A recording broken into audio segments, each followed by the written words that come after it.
Going Commando with Angela and Dana is brought to you by FindUniquelyYou.com. Everyone has a story. I have a story. You have a story. We all have a story. As I see it, you have three choices. Allow your story to define you, use it to excuse you, or utilize it as a method to empower you. It's your life. You have the power. You choose. Rewrite your story on FindUniquelyYou.com. We're shedding our masks and breaking down walls. Hell, we may even drop our drawers. That's right. We're going commando with Angela and Dana. Hi, everybody. I'm Dana Sardano, and this is Angela DeMarco, and we are Going Commando. Going Commando is a little show that we put together to help showcase authenticity, really. I was thinking about it this weekend, how this is just what the world needs.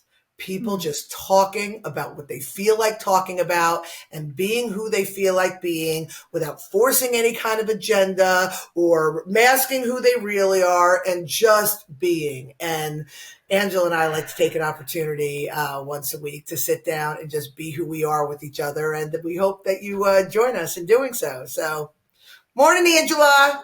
Morning, Dana. Yeah, dude.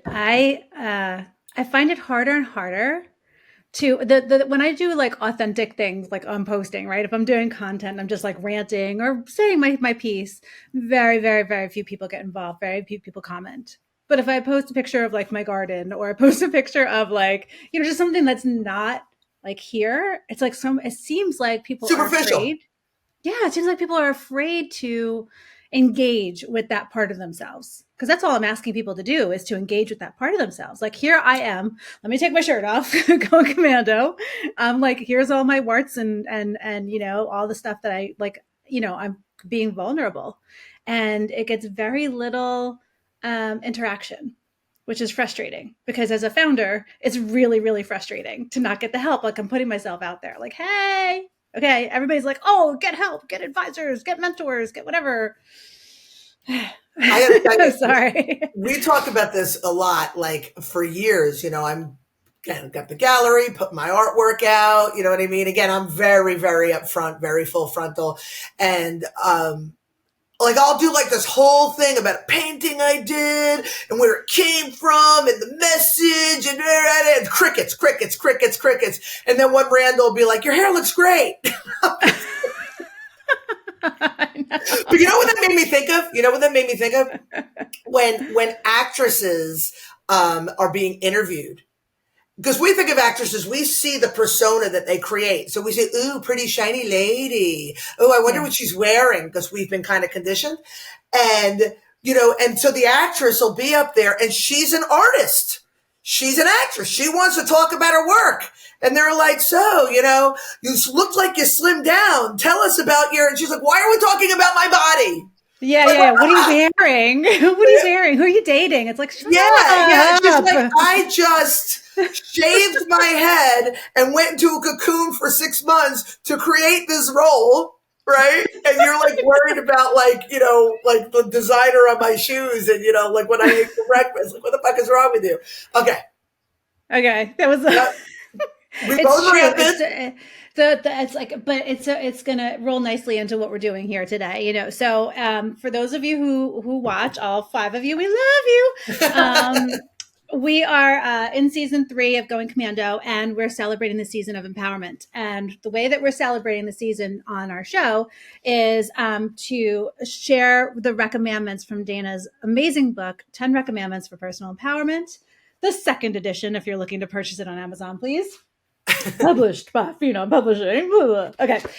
No, but so Dana's recommandments here are beautiful ways of looking at your life and in different ways with a different lens, and evaluating what has happened.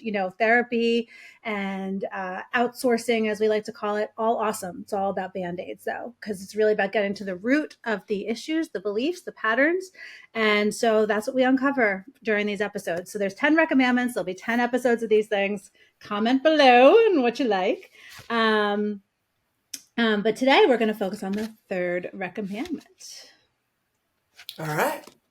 Oh, would you? Okay. Oh, that's me. Oh, okay. And to you, Dana. All right. I got. So the third recommandment, I actually made a point to pull up on this screen because in the book, there's always two parts. It's like, I shall not, blah, blah. And then it's like, rather, I shall, blah, blah, blah, blah. This one, I think the rather, I shall, blah, blah, blah, blah is extremely important. So I put it up on my screen and I'm going to read it to you. Third recommendment. Long one too. What's that? This is the long one I was going to say. Yeah. That's what she said. Yeah. Okay. Third recommendment. I shall not apply irrational belief systems and toxic behavioral patterns that no longer serve me to my life experience. Rather, I shall recognize these beliefs were acquired during a time of crisis, and the patterns were developed as a result to help me feel safe. I understand that not only did I develop these patterns as self-protection, but also that is what people do. We all protect ourselves. We all are protecting something. We all are doing this to feel safe. And when we recognize this and these patterns, we are one step closer to healing them. So freaking important. That part's not in the book. It is so freaking important. It's so important. You know, I am coming up on an anniversary. And so always the first year of something, right? It makes you reflect, well, this time last year, this happened, you know? So then after the first year, then you're like, oh, I survived the whole year. It's fine. But I stopped talking to my entire side of the family, my mom's side of the family. I'm basically an orphan. I'm a grown-up orphan.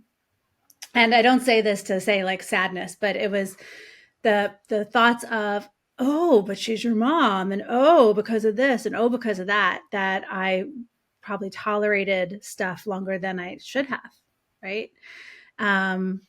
So I was questioned last night about my, we're out to dinner for Father's Day. I was questioned about oh, don't you feel bad? And they should just call you, and you're the daughter, and it's not fair, and blah, blah, blah, blah.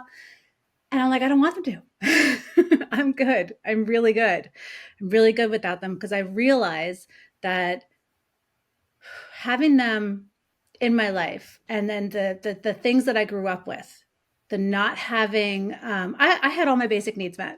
I had food, shelter. We had lived in a nice town, good school, there was love to the love that they were capable of, but I created so many surviving coping mechanisms because of that I'm still dealing with today.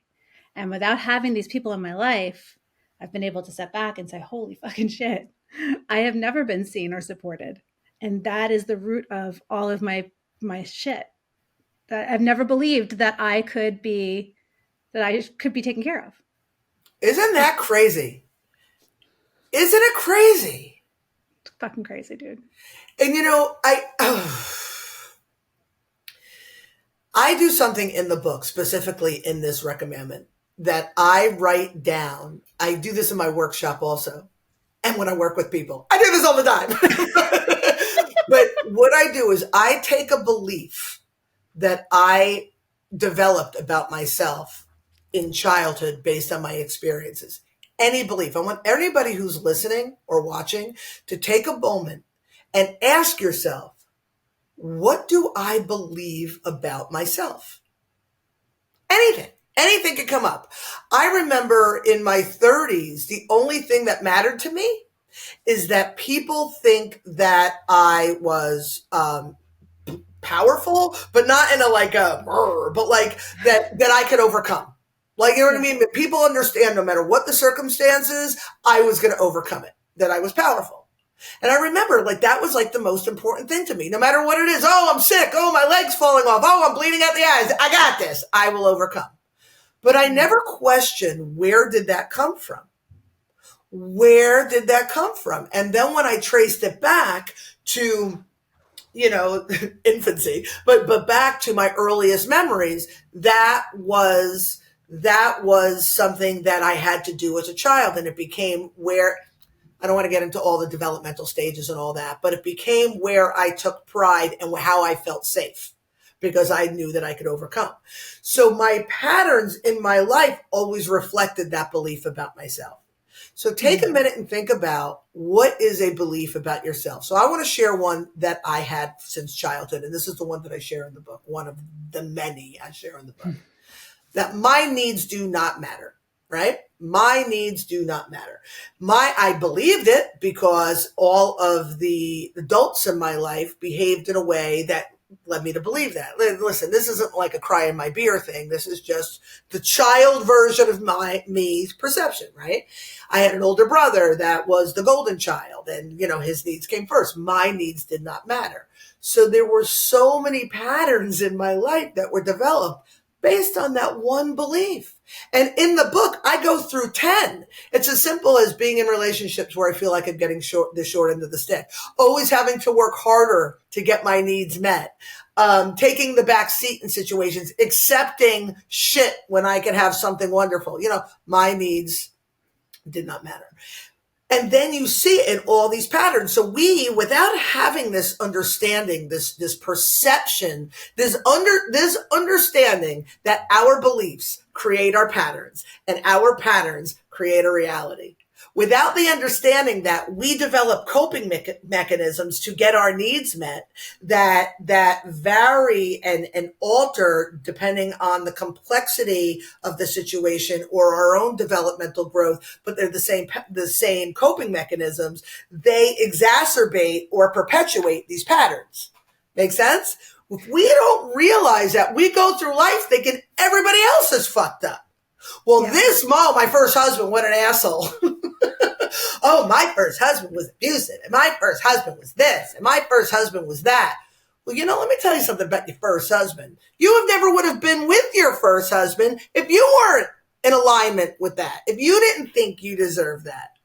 Because my first husband, yes, he made an appearance for 11 months. Proud moment. But my first husband won't even be in my sphere of influence now because we're so out of alignment because I am such a different person. Yes. So it's just something to think about. Your beliefs create your actions, which create your patterns, right? And your patterns create your trajectory.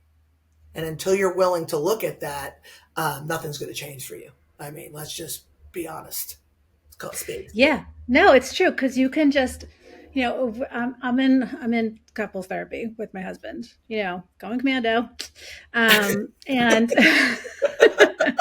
and one of the things we're taking your shirt off. I forgot where I was going with that. One of the things that the therapist was saying, which you and I discussed and we both found to be true, was that there are people who do not have this innate desire to constantly personally develop, and they don't understand that our whole purpose on this planet in this moment, in this lifetime, is to evolve our soul, is to learn something and to grow like a plant, like a tree. Like we are like a constant state of growth. And some people just either choose not to recognize it or they just don't want to. They don't have the desire. They're very content in their space and there's nothing good, bad, whatever. But if you have two people who one is here, like hanging, this is where I want to stay. I'm good. I don't even want to look anywhere else. It's too scary outside of this. My comfort zone's right here. And if this person's going like this, I mean, it's like almost impossible. Yeah. I think also, Wayne Dyer said, it was funny. This is one thing that always stuck with me. People are always like, I believe it when I see it. And Wayne Dyer said, you'll see it when you believe it. And yes. And I was watching something last night. Shit. Thins out. Swiss cheese in here. It was I was watching the new season of Always Sunny in Philadelphia, because I'm very erudite. But I was watching Always Sunny, and they were talking about, they thought there was a curse on the bar, right? And somebody had a monkey paw, and there was a black cat, whatever. Again, there was a curse. And one of them, I think it was Dennis, said, or probably Charlie, because he's the one that always comes out with the most obscure wisdom, but was saying that, well, yeah, if there's a curse on you, of course it's going to work because you believe it to work, right? Yeah. It's like the placebo. My husband would say to me all the time, of course, when you think this, it's a placebo. I'm like, everything is a placebo. It's all the placebo, because at the end of the day, everything comes from here. If we believe that something is a threat to us, then it is a threat to us. Actually, I just saw another thing. I have a lot of time on my hands. But I just watched another thing where a guy was talking about, they did a what's it called? A test or an experiment where they put scars on women's faces and they sent them into job interviews, and to see if they were discriminated against because the scars on their faces. And right before the women went in, they were like, oh, let me touch up your scar makeup. And they removed the scars from the women's faces. And a large percentage, I'm not going to quote percentages because I don't remember shit, but a large percentage of the women came out claiming that they were discriminated against, actually quoting things that the person said that maybe they didn't say, or twisted it to fit that narrative. Wow, that's interesting. Very interesting. We are what we believe. End of story. End of story. End of story. So when we have beliefs about ourselves, it creates patterns in our lives. So if you are listening, again, the 5 of you, thanks for coming. But he's out, Pete. But if you are listening, just take a minute. You don't have to do it now, but you, like, in your day, and just assess everything in your life. Assess your relationships, assess your career choice, assess the place that you live, whatever, just assess. And whatever is bringing you discomfort, ask yourself why. What is it about that that's bringing you discomfort? And then ask yourself, well, what do I believe? I don't have any money, never have any money. Am I worthy of having what I want? Right? Do I believe I'm able to make the money I need to survive? Do I believe that no matter what I do, I'm never gonna get what I want? Like, what do I believe? Yeah. And then see what happens. Yeah. My situation. Oh crap. Fuck, crying.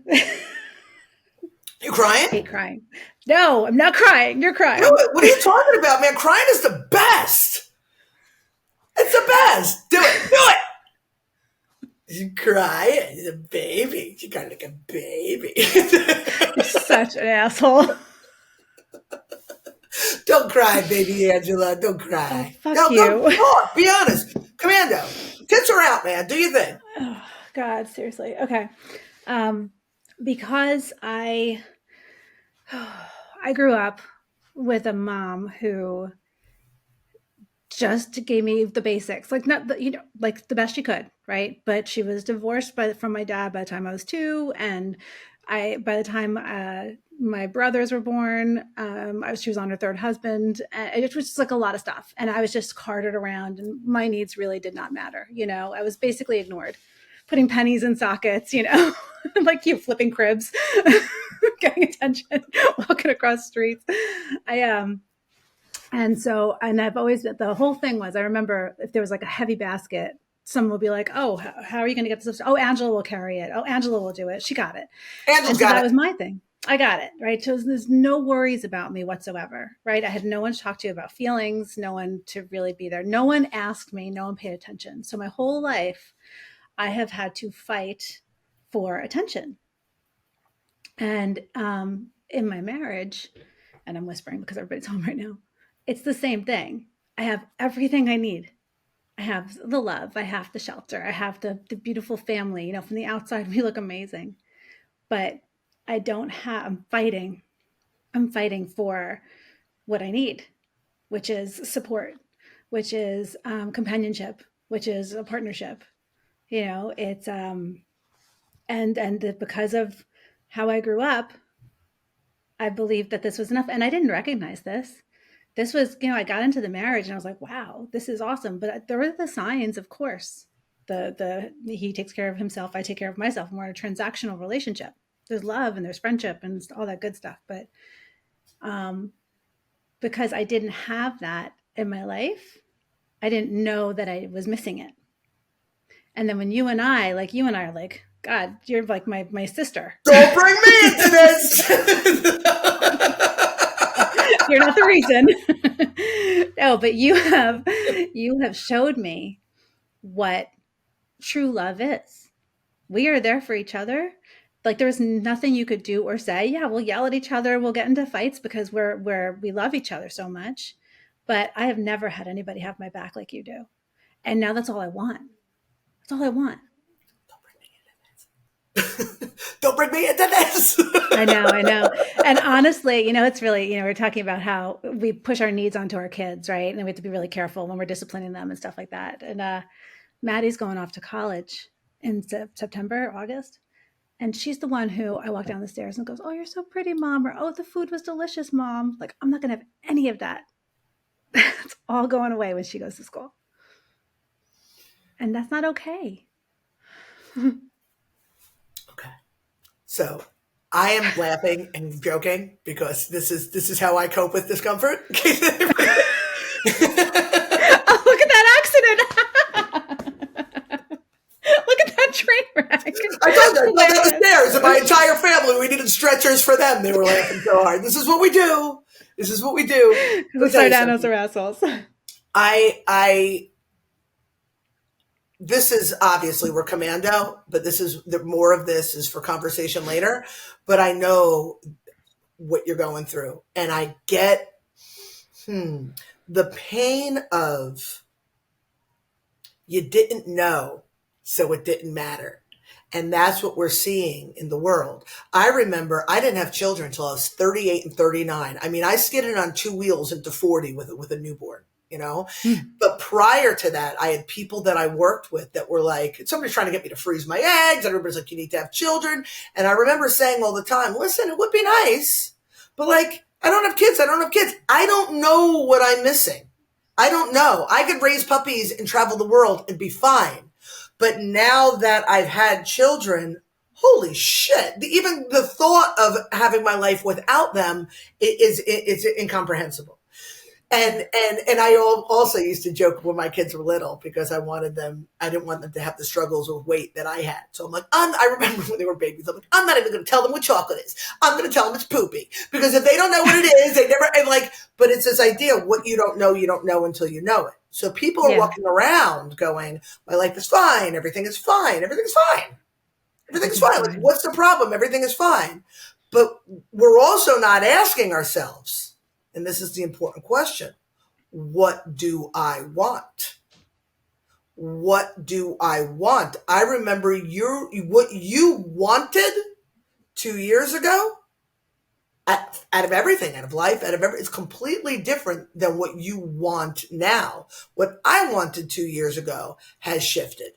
Because the more we learn about ourselves and understand, again, what has been deserving coping mechanisms, what has been irrational belief systems, what has been toxic behavioral patterns, when we take a moment and we look at them, and then we go, oh, we're going to make this rational. We're going to get rid of this toxic. This doesn't serve me. We're going to get rid of it. We're going to supplement it, or we're going to, change it out for this. And then things change. Then our wants change and they become, I don't want to say bigger, because if you want $1 million versus you want somebody to pick you a daisy, you know what I mean? What's the value? One is as powerful as the other. They're just different. They come from a different place, right? Yeah. So you're in that place now that you have changed so much and you have seen so much. Your wants are changing and you're in the process of trying to get those wants met, those needs met. Fortunately and unfortunately, we live in collaborative relationships with our kids, collaborative relationships with our business partners, with our families, with our significant others. And when the collaborator is taking a little bit longer to get to the point where we are, it becomes challenging. And I can go to a whole thing about, you got to decide, are my wants the most important? And then there's a belief. Well, does that make me selfish? Selfish people are bad. You know what I mean? Like, Yeah, I really a know. huge mind fuck. I know. I know. I just one of the things I remember. So I was for however long, 13 years sober. I'm just a fucking train wreck, dude. Just spend some time with me. I got stories. But we're talking about beliefs. But so I was like so insecure. Like I was such a shell of a person but when I went into the rooms of AA. And that whole first year I learned to take care of myself, for the first time, look at myself. And this was really superficial. One, get rid of the booze and the vices, right? And then learn how to sit in those feelings, right? You learn so much when you just accept and sit in the feelings instead of deny them. And I remember at one point my aunt said to me, it was probably like 6, 7, or 8 months later into it, she was like, God, Angela, you're so selfish. And I remember thinking, thank you, because I was finally looking into myself. And when she said that comment, I was like, how dare you not see how hard I'm working for myself? Yeah, she's also one of the people that I don't talk to anymore. So there you go. But that was a mind shift, right? Because if anybody called me selfish prior to that, experience, prior to getting sober, I would have been devastated. Oh my God, I'm not selfish. I'm here for you. What do you need? I will get rid of everything and do everything for you. Here's a shirt off my back. And But it's because funny I that you chose, say that, yeah. because when you say the word selfish, people's backs go up. And I had a friend in the gallery once when we were talking about selfishness. And when I said selfish, her back went up. She was just kind of like, and she caught herself. She was like, oh my God, we are so, especially women, we are so conditioned to believe that selfishness is a curse. It's a bad thing. And so we do Yeah. everything in our power to prove the opposite. And all we're doing is feeding somebody else's needs while feeling depleted and empty and not having, because our needs don't matter, right? Not having our needs met and all of that. And, I'm not going to go on a tangent with this, but this is something that I've been, pouncing around in my cabeza lately. But everything is about the meaning we give to it. Everything. And joking, you say the word yogurt, right? What do we picture? Yogurt. Yo play, whatever it is, yogurt. Now it sounds weird. It makes no sense. There's no meaning attached to it. It's a weird sound. Yogurt, right? Yogurt. But we do that with everything. Everything. Look at the rainbow flag. You see a rainbow flag. What is it? It's pride, right? Mm-hmm. It's pride. It's of that community. But my kids, when they were little, we lived in Fort Lauderdale and in Wilton Manors. It's a huge gay community. And there were rainbow flags everywhere. And Nala was like, rainbow flag. Oh my God, she loved it. All it meant to her was rainbows. All it meant to her was colors. But when we attach meaning to things, it changes things for us. So now we have to look around. This is the world I live in. My brain hurts. But look around, and what do we attach meaning to? Yesterday was Father's Day. Yesterday was a holiday. The day before was my father's birthday. So if I wanted to attach meaning and choose to be sad, I would have mourned the loss of my father. I would have done a thing for his birthday. Father's Day would have been a big thing for both my dead father and my husband. I would have thought about my girl's birth father, how he's not around because I'm choosing to attach meaning. Oh, instead we sat around, we watched Dumb and Dumber 2, we ate, we made brownies. I don't think any of us showered. We hung out.